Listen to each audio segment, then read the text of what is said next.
Hare Krishna. Welcome all to my Krishna devotion channel. Krishna devotion channel में आप पूजा कृष्णा दासी के द्वारा वैशाख मास में पुण्यमयी भगवत कथा श्रवण कर रहे हैं। तो भगवत कथा के श्रवण और कीर्तन का क्या महत्व है और वैशाख मास के धर्मों के अनुष्ठान से राजा पुरजशा का संकट से उद्धार कैसे हुआ, ये हम आज के वीडियो में श्रवण करेंगे। सभी वीडियो को ज़रूर एंड तक देखें और न्यू व्यूअर्स मेरे चैनल को सब्सक्राइब ज़रूर कर लीजिएगा। वैशाख मास में प्रातःकाल जो स्नान करता है और इस कथा को सुनता है वह सब पापों से मुक्त हो भगवान विष्णु के परम धाम को प्राप्त होता है। इसी विषय में एक प्राचीन कथा है, तो आइए हम सभी बहुत ही प्रेम और आनंद से श्रवण करते हैं। गोदावरी के तट पर शुभ ब्रह्मेश्वर क्षेत्र में महर्षि दुर्वासा के 2 शिष्य रहते थे, जो परमहंस ब्रह्मनिष्ठ उपनिषद विद्या में परिनिष्ठित और इच्छा से रहित थे। वे भिक्षा मात्र भोजन करते थे और पुण्यमय जीवन बिताते हुए गुफा में निवास करते थे। उनमें से एक का नाम सत्यनिष्ठ और दूसरे का तपोनिष्ठ। वे इन्हीं नामों से तीनों लोकों में विख्यात थे। सत्यनिष्ठ जो था वो भगवान विष्णु की कथा में तत्पर रहते थे। जब कोई श्रोता अथवा वक्ता ना होता था तो वो अपने नित्य कर्म किया करते थे। यदि कोई श्रोता उपस्थित होता तो उसे निरंतर वे भगवत कथा सुनाते, और यदि कोई कथावाचक भगवान विष्णु की कल्याणमयी पवित्र कथा कहता तो वो अपने बाकी कर्मों को समेटकर उस कथा को सुनने लगते। ये अत्यंत दूर के तीर्थों और देव मंदिरों को छोड़कर कथा विरोधी कर्मों का परित्याग करके भगवान विष्णु की दिव्यमय कथा का श्रवण करते और श्रोताओं को स्वयं भी सुनाते थे। कथा समाप्त होने पर सत्यनिष्ठ अपना शेष कार्य पूरा करते थे। कथा सुनने वाले पुरुष को जन्म मृत्यु में संसार बंधन की प्राप्ति नहीं होती, उसके अंतःकरण की शुद्धि होती है। भगवान विष्णु में जो अनुराग की कमी होती है वो भी दूर हो जाती है और भगवान के प्रति गाढ़ अनुराग होता है। साथ ही साधु पुरुषों का भी उनको सौहार्द बढ़ता है। रजोगुण रहित गुणातीत परमात्मा शीघ्र ही हृदय में स्थित हो जाते हैं। श्रवण से ज्ञान पाकर मनुष्य भगवान चिंतन में समर्थ होता है। श्रवण, ध्यान और मनन यह वेदों में अनेक प्रकार से बताया गया है। भगवान विष्णु की कथा ना होती हो जहाँ पर, वहाँ पर साधु पुरुष जहाँ पर ना रहते हो, वह स्थान साक्षात गंगा तट ही क्यों ना हो, निसंदेह त्याग देने के योग्य है। जिस देश में तुलसी नहीं है अथवा भगवान विष्णु का मंदिर नहीं है, ऐसा स्थान निवास करने के योग्य भी नहीं है। तो यह निश्चय करके मुनिवर सत्यनिष्ठ सदा भगवान विष्णु की कथा और चिंतन में लगे रहते थे। दुर्वासा ऋषि जी का दूसरा शिष्य तपोनिष्ठ था, जो कि भगवान की कथा छोड़कर अपना कर्म पूरा करने के लिए इधर उधर हट जाता था। कथा की अवहेलना से उसे बड़ा कष्ट उठाना पड़ता और अंत में कथापरायण सत्यनिष्ठ ही उसके संकट से उसका उद्धार करते। जहाँ पर लोगों के पाप का नाश करने वाली भगवान विष्णु की पवित्र कथा होती है, वहाँ सब तीर्थ और अनेक प्रकार के क्षेत्र स्थित रहते हैं। जहाँ विष्णु कथा रूपी पुण्यमयी नदी बहती रहती है, उस देश में निवास करने वालों की मुक्ति उनके हाथ में ही रहती है। इसके आगे हम राजा पुरजशा की कथा श्रवण करते हैं। पूर्व काल में पंचाल देश में पुरजशा नामक का एक राजा था, जो कि पुण्यशील बुद्धिमान राजा भूरिजशा के पुत्र थे। पिता के मरने पर पुरजशा राज्य सिंहासन पर बैठे। वे धर्म की अभिलाषा रखने वाले थे, शूरता, उदारता आदि गुणों से संपन्न थे और उन महामती नरेश ने अपने धर्म के अनुसार पृथ्वी का पालन किया। लेकिन कुछ समय पश्चात उनका धन नष्ट हो गया। हाथी, घोड़े सभी रोगों से पीड़ित होकर मर गए। उनके राज्य में ऐसा भारी अकाल पड़ गया जो मनुष्यों का अत्यंत विनाश करने वाला था। पंचाल देश के राजा पुरजशा को निर्बल जानकर उनके शत्रुओं ने आक्रमण किया और युद्ध में उनको जीत लिया। पराजित हुए राजा ने अपनी पत्नी के साथ पर्वत की कंदरा में प्रवेश किया और साथ में दासी और सेवकगण भी थे। इस प्रकार छिपे रहकर राजा मन ही मन विचार करते रहे कि मेरी ये क्या अवस्था हो गई है। मैं तो जन्म और कर्म से शूद्र हूँ, माता पिता के हित में तत्पर रहा हूँ, गुरु भक्त, उद्धार, ब्राह्मणों का सेवक, धर्मपरायण, सब प्राणियों के प्रति दयालु, देव पूजक और जितेंद्रिय भी हूँ। फिर किस कर्म से मुझे यह विशेष दुख देने वाली दरिद्रता प्राप्त हुई?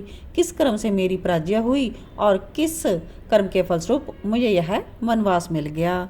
इस प्रकार चिंता से व्याकुल होकर राजा ने खिन्न चित्त से अपने सर्वेश गुरु मुनिश्रेष्ठ याज्ञ और उपयाज्ञ का स्मरण किया और राजा के आह्वान करने पर वो बुद्धिवर मुनीश्वर वहाँ पर आ गए और पंचाल नरेश ने उनकी बड़ी भक्ति के साथ गुरु चरणों में मस्तक रखकर प्रणाम किया और फिर वन में पैदा होने वाली सामग्रियों के द्वारा उनका पूजन किया और फिर पूछा कि विप्रवरों, मैं गुरुजनों में भक्ति रखने वाला हूँ, मुझे किस कर्म से यह दरिद्रता और शत्रुओं से पराजय प्राप्त हुई? किस कारण से मुझे वनवास हुआ? मुझे अकेले रहना पड़ रहा है। मेरा ना कोई पुत्र है, ना भाई और ना हितकारी मित्र है। मेरा राज्य पहले सुरक्षित था, लेकिन अब वहाँ पर भारी अकाल कैसे पड़ गया? ये सब बातें आप मुझे बताएं। तो राजा के इस प्रकार पूछने से वे दोनों मुनिश्रेष्ठ कुछ देर के लिए ध्यान मगन होकर बोले कि राजन, तुम पहले के 10 जन्मों में महापापी व्याध रहे हो। तुम सब लोगों के प्रति क्रूर हिंसा परायण थे। तुमने कभी लेश मात्र भी धर्म का अनुष्ठान नहीं किया। इंद्रिय संयम और मनोनिग्रह तुमने सर्वथा अभाव था। तुम्हारी जीभा किसी प्रकार से भगवान विष्णु के नाम नहीं लेती थी। तुम्हारा चित्त गोविंद के चारु चरणार विंदों का चिंतन नहीं करता था और तुमने कभी मस्तक नवाकर परमात्मा को प्रणाम भी नहीं किया था।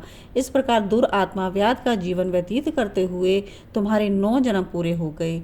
10वां जन्म प्राप्त हुआ जब तुम सब पर्वत पर पुनः व्याध हुए। वहाँ सब लोगों की प्रतिक्रूरता करना ही तुम्हारा स्वभाव था। तुम मनुष्यों के लिए यम के समान थे, दयाहीन और हिंसापरायण थे।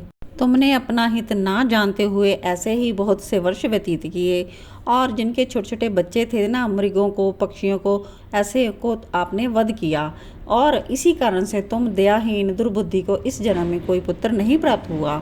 तुमने सबके साथ विश्वासघात किया, इसलिए तुम्हारा कोई भाई भी नहीं हुआ। मार्ग में सबको पीड़ा देते रहे, इसलिए तुम इस जन्म में मित्र से रहित हो। साधु पुरुषों के तिरस्कार से, शत्रुओं से तुम्हारी पराजय हुई है। कभी दान ना देने के दोष से तुम्हारे घर में दरिद्रता प्राप्त हुई है। तुमने दूसरों को सदा गम में डाला है, इसलिए तुम्हें भी इस दुखद वनवास मिला है। सबके अप्रिय होने के कारण तुम्हें भी असहन दुख मिला है। तुम्हारे क्रूर कर्मों के पहले ही इस जन्म में मिला हुआ राज्य भी छिन गया है। विशाख मास की गर्मी में तुमने स्वार्थ का एक दिन एक ऋषि को दूर से तालाब बता दिया था और हवा के लिए पलाश का एक सूखा पत्ता दे दिया था। जीवन में बस यही एक पुण्य था तुम्हारा।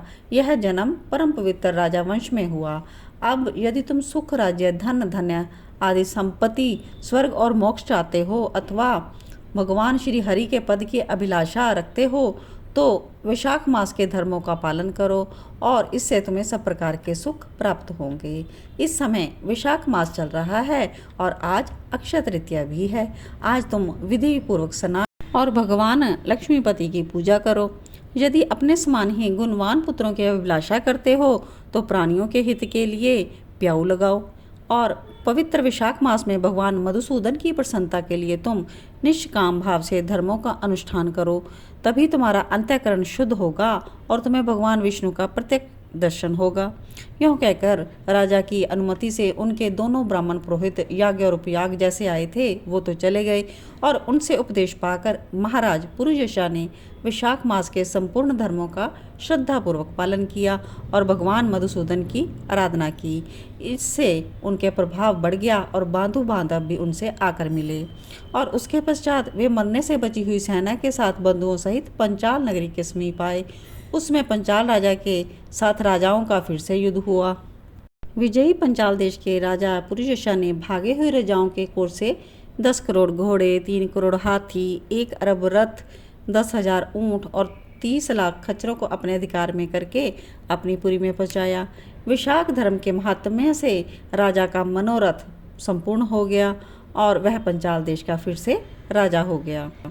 तभी से पंचाल देश का राजा पुरुषयशा भगवान विष्णु की प्रसन्नता के लिए वैशाख मास में धर्मों का निष्काम भाव से बराबर पालन करते थे। उसके इस धर्म से संतुष्ट होकर भगवान विष्णु ने अक्षय तृतीया के दिन उन्हें प्रत्यक्ष दर्शन दिए थे। जय हो। तो इस प्रकार हमने राजा पुरुषोत्तम का वैशाख मास का महत्तमय कथा श्रवण किया। तो आप सभी जुड़े रहिए कृष्णा डिवोशन भक्ति चैनल के साथ। हम इसके आगे वैशाख मास की कथा में श्रवण करेंगे कि राजा पुरुषोत्तम ने किस प्रकार के भगवान के दर्शन किए, उनका क्या रूप था, उनके द्वारा कैसे भगवान जी की स्तुति की गई और भगवान ने उनको कैसे वरदान दिया जिससे कि उन्हें भगवान की सजुज्य मुक्ति प्राप्त हुई। ओम नमो भगवते वासुदेवाय वासुदेवाय हरि वासुदेवाय। सर्वसुखकारी प्रभु वासुदेवाय सर्वसुखकारी प्रभु वासुदेवाय। ओम नमो भगवते वासुदेवाय।